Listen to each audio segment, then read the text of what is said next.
আজকে একটা বিশেষ ইস্যুতে আমরা আপনাদেরকে ডেকেছি, সাংবাদিক সম্মেলনের আয়োজন আমরা করেছি।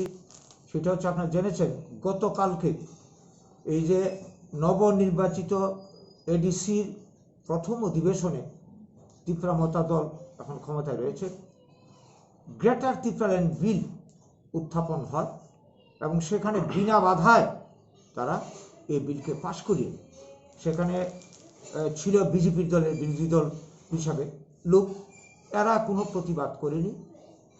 তার মানে কি, এদের প্রচ্ছন্ন মদত রয়েছে। তো এখন কথা হচ্ছে, এই যে গ্রেটার ত্রিপুরাল্যান্ড, এইটা এরপরে রাজ্যপালের হাত ধরে হয়তো আসবে রাজ্য বিধানসভা, সেখানে যদি অনুমোদন পায় যাবে কেন্দ্রে। এইভাবে যদি এটা আইনে রূপান্তরিত হয়, এই রাজ্যে আমাদের বিশেষ করে বাঙালি অংশের মানুষের চরম সর্বনাশ হবে। কারণ আমরা এডিসি বেলাতেও দেখেছি যে এডিসি করে ত্রিপুরার 4/3 জায়গা, এখন সেখানে বাঙালিদের ভূমির অধিকার নেই, ব্যবসা বাণিজ্য চাকরি বাকরি করতে পারছে না নিরাপদে, উগ্রবাদী তৎপরতায় দিনের পর দিন আক্রান্ত হয়ে বাড়িঘর ছাড়ছে, লক্ষের উপরে মানুষ বাঙালিরা বাড়িঘর এলাকা ছাড়া হয়েছে 80 জনের গণহত্যার পর থেকে। এই পরিস্থিতি এখন অবধি চলছে। এই অবস্থায় যদি গ্রেটার ত্রিপুরাল্যান্ড হয়, তাহলে আমাদের আশঙ্কা এই এডিসির বাইরে যে 4/1 জায়গা রয়েছে শহর অঞ্চলগুলি, যেমন ধরুন আগরতলার প্রতিমন্দকি, কৃষ্ণনগর, ইন্দ্রনগর, অভয়নগর, নন্দনগর ইত্যাদি অঞ্চলও এদের দাবি রয়েছে এডিসির মধ্যে অন্তর্ভুক্ত হবে। তাহলে আমাদের বাঙালিদের জন্য কোনো অধিকারই থাকবে না, ভূমির অধিকার, ব্যবসার অধিকার, চাকরি বাকরির অধিকার থেকে সব কিছু শেষ হয়ে যাবে। তাহলে রাজ্যের এই যে বৃহত্তর অংশের বাঙালি আমরা যারা রয়েছে, আমরা যাবো কোথায়? সুতরাং আমরা কোনো অবস্থাতে আমাদের বাঙালিদের স্বার্থ বিরোধী অস্তিত্ব এবং অধিকারের উপরে হস্তক্ষেপ করছে, যেটা আমরা এটাকে কোনোভাবে মানতে পারি না।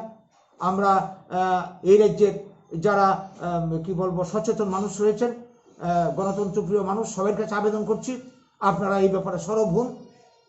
এবং যারা এই আইন নিয়ে নাড়াচাড়া করছে, ত্রিপুরা মতা থেকে শুরু করে শাসক দল তার রাজনৈতিক স্বার্থে, সিপিএম, কংগ্রেস এর আগেও জনজাতিদেরকে নিয়ে ভোটের রাজনীতি করেছে, তাদের সবার কাছে আমাদের আবেদন, এই ধরনের মানে কি বলবো আগুন নিয়ে খেলা, এই গ্রেটার ত্রিপুরাল্যান্ড বিষয়টা এর থেকে আপনারা দূরে থাকুন। কোনো অবস্থাতে গ্রেটার ত্রিপুরাল্যান্ড ত্রিপুরাতে হওয়া চলবে না। যদি এই কাজ থেকে তারা বিরত না হয়, তাহলে ত্রিপুরা রাজ্যের বাঙালিদের স্বার্থে, সবার স্বার্থে আগামী দিনে আমরা বৃহত্তর গণ আন্দোলন গড়ে তুলব। কারণ এই আইন ভবিষ্যতে বাঙালির যে সর্বনাশ করবে, তারা উন্নয়ন ব্যাহত করবে, শান্তি বিঘ্নিত করবে, জাতি জনজাতির মধ্যে বিদ্বেষ বাড়িয়ে তুলবে। সার্বিক বিচারেই এই গ্রেটার ত্রিপুরাল্যান্ড বিষয়টা আগামী দিনে ত্রিপুরার ধ্বংস ডেকে আনবে। তাই কোনো অবস্থাতে আমরা এটা মানতে পারি না, আমরা মানব না। যে কোনো মূল্যে আমরা রাজ্যবাসীকে নিয়ে আমরা বৃহত্তর গণ আন্দোলন গড়ে তুলব। আগামী সপ্তাহ থেকে সারা রাজ্য জুড়ে আমাদের আন্দোলন তৈরি হবে। এই বার্তাটা দেওয়ার জন্যই আজকে আপনাদেরকে আমরা ডেকে নিয়েছি।